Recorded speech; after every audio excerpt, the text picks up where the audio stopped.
Ce qui est assez incroyable avec Donald Trump, c'est qu'une actualité chasse l'autre, comme s'il était incapable de ne pas chercher à focaliser l'attention des médias. En ce moment, ce sont les relations avec l'Iran qui inquiètent, comme ce fut le cas il y a quelques mois avec la Corée du Nord. Quelques jours plus tôt, c'étaient les nouvelles menaces de sanctions contre les importations chinoises qui ont fait tanguer la bourse et truster les gros titres de la presse. La guerre commerciale, un gimmick récurrent de la part de celui qu'on présente comme l'homme le plus puissant du monde occidental. Car oui, vous l'avez bien entendu, l'Amérique de Trump est en guerre. Je suis Pierrick Fay, vous écoutez La Story, le podcast d'actualité des Échos, et ensemble, on va essayer de comprendre pourquoi Trump s'est lancé dans cette bataille contre la Chine, une bataille qu'il dit déjà avoir perdue. C'est avec un tweet que Donald Trump a résumé sa stratégie. La guerre avec les Chinois est déjà perdue, a-t-il dit. Donc quand vous êtes dans le rouge de 500 milliards, vous n'avez plus rien à perdre. C'était il y a plus d'un an sur Europe 1 dans la voix d'Axel de Tarlé. La bataille est lancée et l'ordre de mobilisation a été donné dès l'arrivée de Donald Trump à la Maison-Blanche lors de son discours d'investiture. C'était le 20 janvier 2017. Together, we will make America strong again. We will make America wealthy again. We will make America proud again.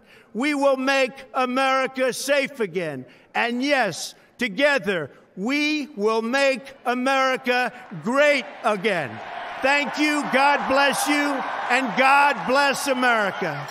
Make America Great Again. Plus qu'un slogan de campagne, c'est la devise du 45e président américain. Être plus fort, en meilleure santé et plus en sécurité. Bref, rendre sa grandeur aux États-Unis.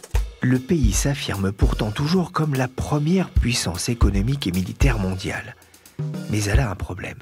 Son déficit commercial abyssal. Il était de 891 milliards de dollars en 2018 pour les marchandises. C'est l'équivalent de l'achat de plus de 8800 Airbus A320 et c'est près de 15 fois celui de la France. En avril 2018, dans un tweet, Donald Trump détaille un peu plus sa philosophie concernant le bien fondé d'une guerre commerciale. President's hasty announcement of a trade war appears to have been spooking markets, and now this morning he is doubling down in a tweet. He wrote, quand un pays perd des milliards de dollars avec chacun des pays avec lesquels il fait du business, les guerres commerciales sont bonnes et faciles à gagner. Un présentateur de CNN reconnaît qu'hormis Trump, aucun président américain n'aurait osé dire ça.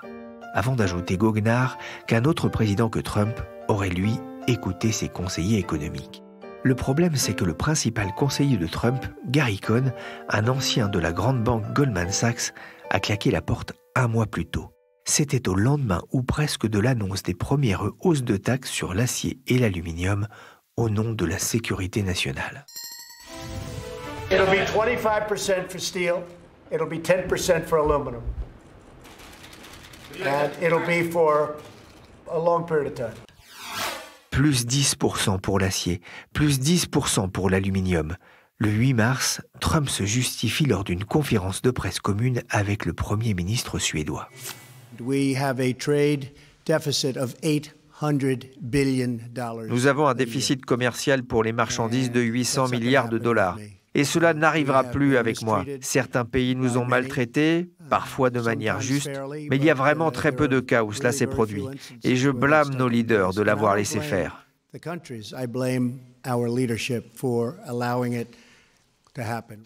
L'acier, ce n'était qu'une première étape. En juin 2018, il annonce sa volonté de taxer à 25% 50 milliards de dollars d'importations en provenance de Chine. Le redouté Donald Trump a annoncé la mise en place de droits de douane supplémentaires sur les importations chinoises. 3 mois plus tard, le locataire de la Maison-Blanche durcit encore le ton. Ce ne sont plus 50 milliards, mais 200 milliards qui seront taxés à hauteur de 10%. J'ai beaucoup de respect pour la Chine, mais l'année passée, nous avons perdu 375 milliards de dollars. Je pense que ça va fonctionner avec la Chine, qu'ils veulent arriver à un accord et je peux vous assurer qu'on va faire affaire.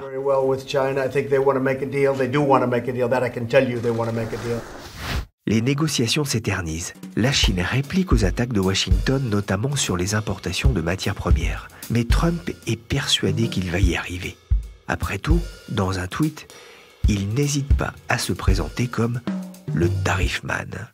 qu'on pourrait franciser comme le super taxeur. Ce qui va lui valoir les honneurs du programme télé humoristique de CBS, le Late Show. Tweeting, I'm a tariff man. I'm a tariff man? I am a tariff man. The adventures of Tariff Man. Faster than one of his marriages. More confused than a dog watching a magic trick. Able to build tall buildings without paying contractors. Look, up in the sky. It's a circus peanut. It's a blimp with jaundice. It's Tariff Man. Et en hommage, une chanson dont je vous laisse apprécier la qualité artistique.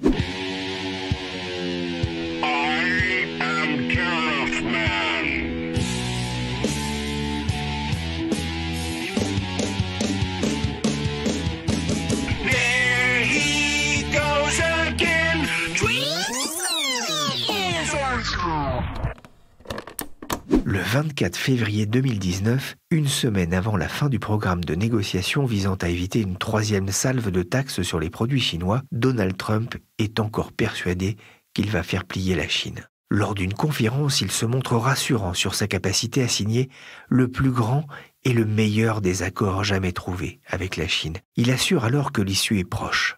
Le 25 février, il accorde toutefois un nouveau délai aux négociateurs sans fixer de date.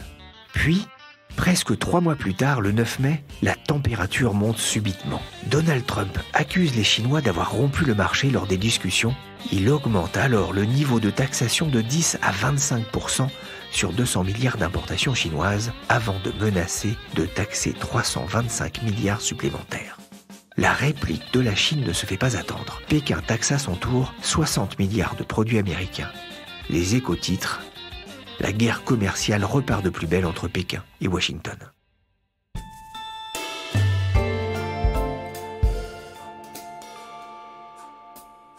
La guerre commerciale dure maintenant depuis 1 an et la situation commence à devenir aussi complexe à analyser que le Brexit, c'est dire. Pour démêler l'écheveau de cette crise, j'ai invité Hervé Gouletker.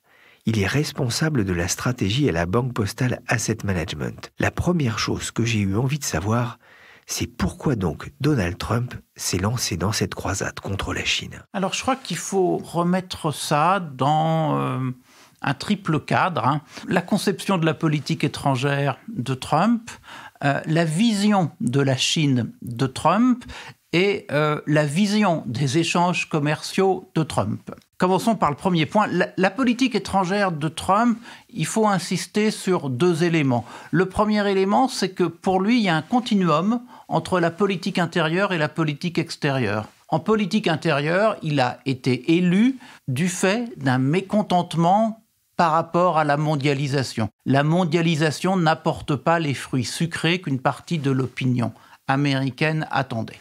Le deuxième élément, c'est que, vu de Trump, mais pas que de Trump en fait, l'organisation des échanges économiques internationaux est finalement en défaveur des partenaires historiques. Le président Trump considère que sur ces 2 points, il y a quelque chose qui ne va pas. Je pense que Trump s'inscrit sur la Chine dans une vision très américaine, très classique des choses. La différence, c'est qu'il ose. En fait, avec l'entrée de la Chine dans l'Organisation mondiale du commerce, l'anticipation américaine était que, ça participerait d'une normalisation de la Chine.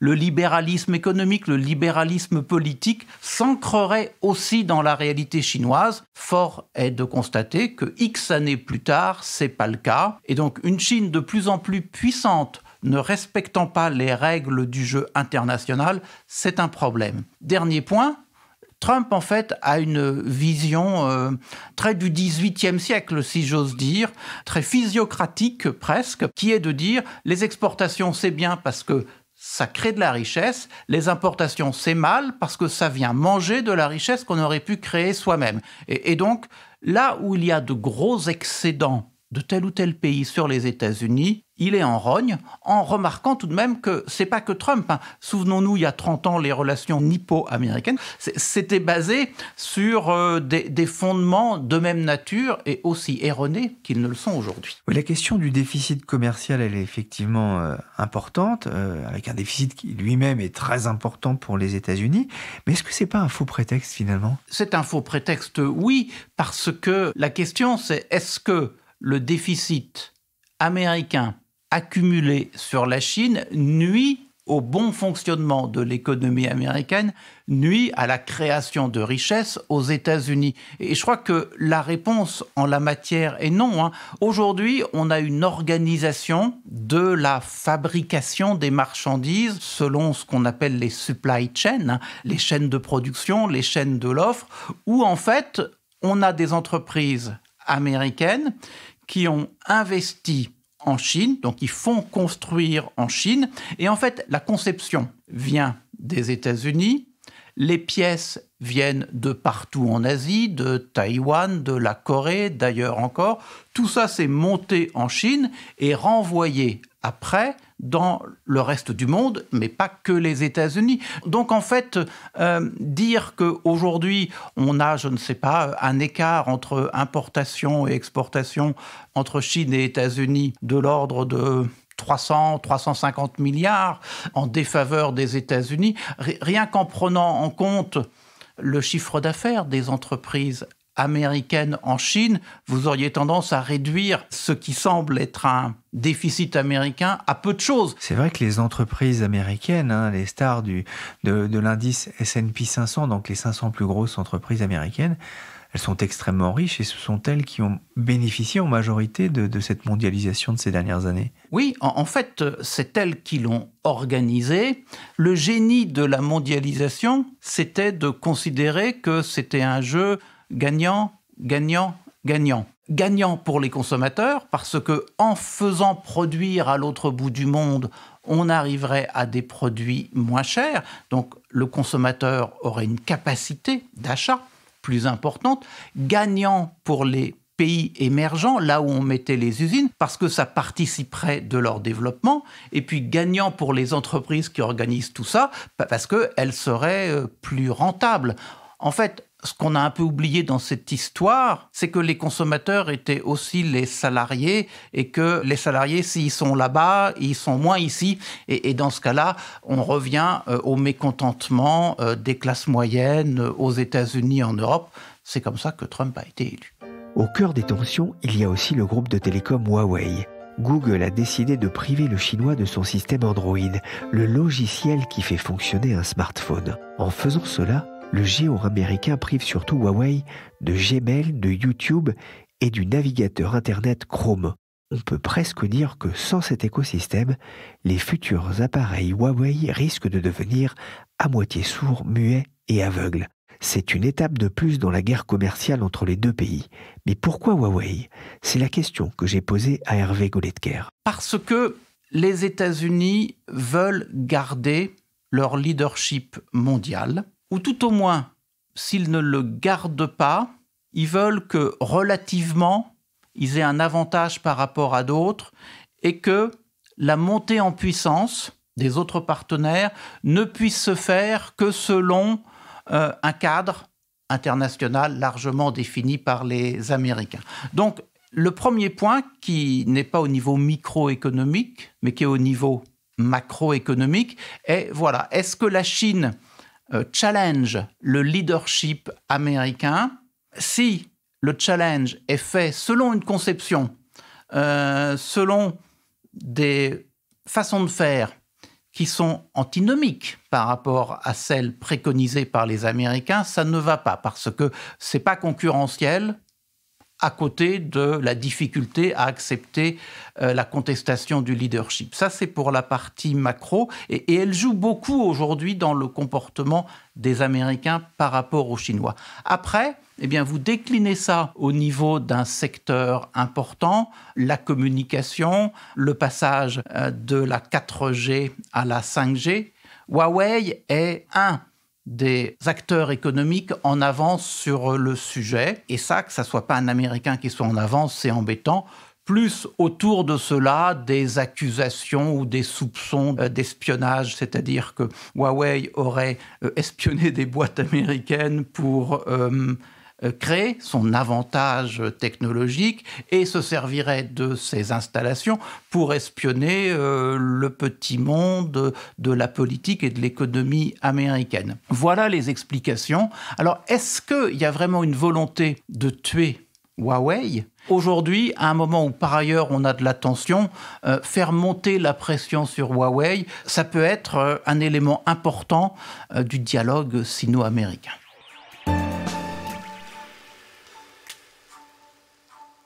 Trump vante souvent son sens du deal. En décembre, il disait « je suis le tarifman », par exemple.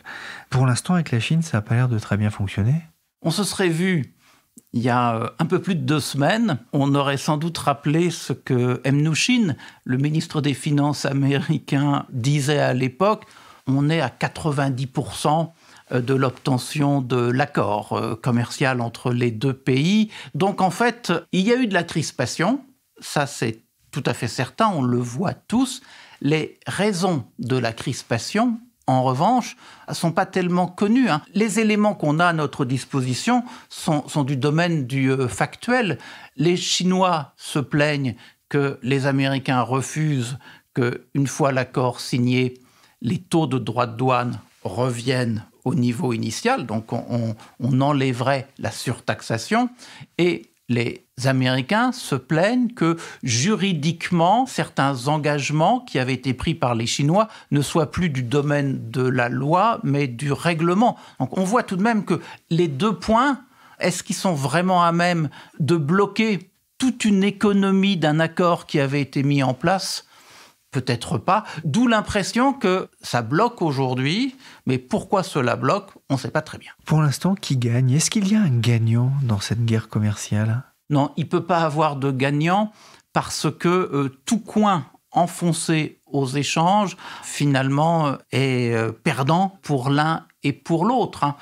Dans la logique qui se met en place, l'augmentation des droits de douane, eh bien, on voit bien que ça crée une moindre capacité à vendre pour les producteurs chinois.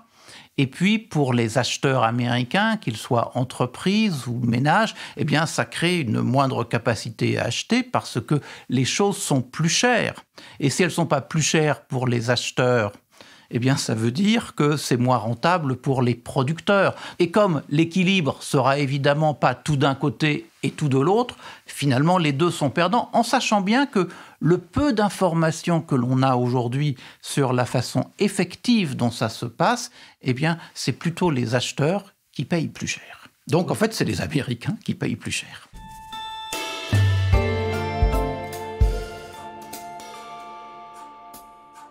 La guerre commerciale ne fait que des perdants.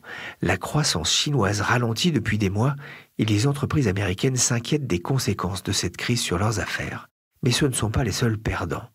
Les marchés boursiers, et notamment les actions, ne sont pas insensibles non plus aux tweets de Donald Trump sur le commerce international. Et il n'y a pas que les actions chinoises qui baissent lorsque les tensions augmentent. C'est aussi le cas des actions à Wall Street comme en Europe. Un exemple.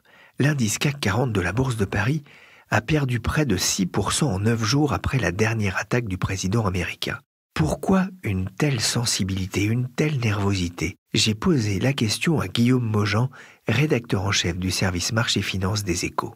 Pendant très longtemps, les marchés avaient assez peu réagi aux menaces de guerre commerciale qu'avait lancé Donald Trump. Pourquoi ? Parce qu'ils considéraient que c'était surtout des escarmouches commerciales. D'un côté, je vais taxer quelques importations d'acier qui arrivent aux États-Unis. De l'autre côté, la Chine répliquait en taxant par exemple le soja américain. Mais c'était sur des tarifs qui restaient relativement bas. Et puis les marchés se disaient... 1, pour l'instant, il n'y a pas de risque de contagion à l'économie mondiale. 2, les 2 puissances économiques que sont les États-Unis et la Chine vont forcément arriver à un accord parce que c'est dans leur intérêt commun. Ils n'ont pas intérêt, évidemment, à faire derrière l'économie mondiale. Et puis là, patatras, qu'est-ce qui se passe la semaine du 6-7 mai ? Donald Trump hausse le ton, envoie de nouveaux tweets en disant « La Chine ne coopère pas, ils ne sont pas prêts à faire des concessions sur ce qu'on leur propose. Et donc, je vais non seulement hausser les tarifs qui sont déjà en place de 10 à 25%, et en plus, je menace de taxer l'ensemble des exportations chinoises vers le sol américain, soit plus de 500 milliards de dollars. Donc là, les marchés se sont rendus compte,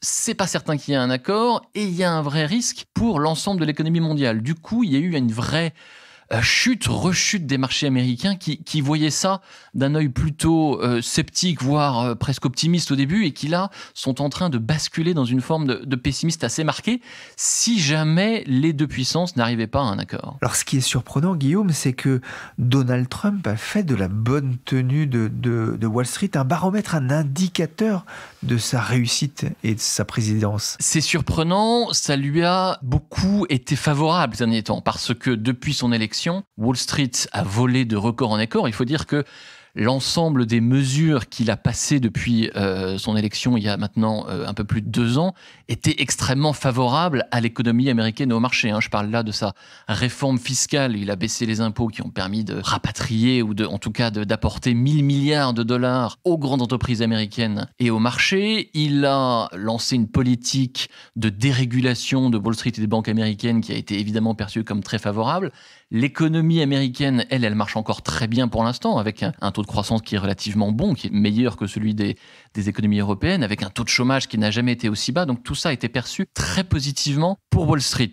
Maintenant, Donald Trump, effectivement, prend de gros risques en faisant en quelque sorte de la bonne tenue de Wall Street un baromètre de ses succès et de sa popularité. Et on peut se rappeler que le candidat Donald Trump avait fait un tweet il y a effectivement quelques années déjà où il disait « Si le Dow Jones devait perdre quelques centaines de points en une journée, le président américain devrait être démis de ses fonctions automatiquement. » Donc ça, évidemment, ses adversaires ne manquent pas de lui rappeler ce tweet un peu ancien. Justement, Isabelle Coué écrivait mercredi dernier dans Les Échos que la guerre commerciale avait déjà coûté plus de 1000 milliards de dollars à Wall Street. C'est énorme, mais de quoi on parle exactement, Guillaume ? Alors, on parle là de la capitalisation boursière des 500 plus grandes entreprises américaines. Vous faites la somme de tous les Apple, Microsoft, General Motors, General Electric, etc., ce qu'on appelle les blue chips. Leur valeur boursière, depuis une dizaine de jours, a perdu 1000 milliards de dollars. C'est évidemment un chiffre très impressionnant.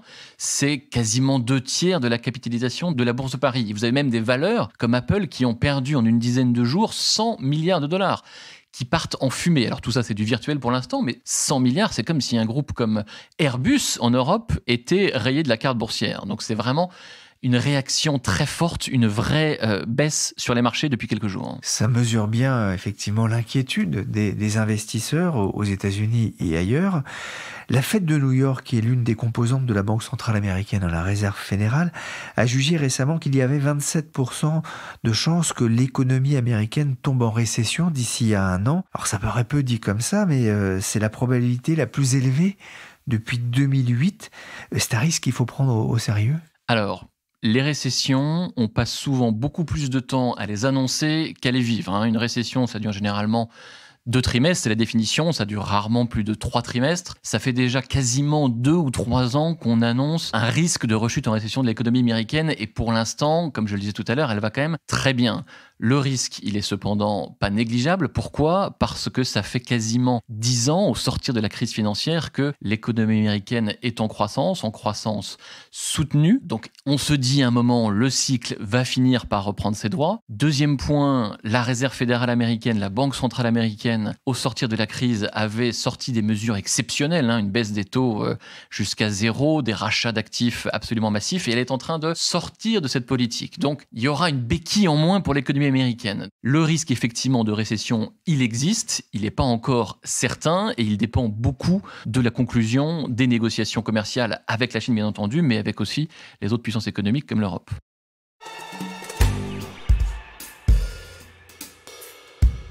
Merci Guillaume Maujean, rédacteur en chef aux Échos, et Hervé Goulet-Kerr, stratégiste à la Banque Postale Asset Management. Merci aussi à Donald Trump, alias Tarifman, pour toutes ces perles sonores. Up in the sky, it's a circus, Peanut. It's a blimp with jaundice. It's Tariff Man. La Story, le podcast d'actualité des Échos, c'est terminé pour aujourd'hui.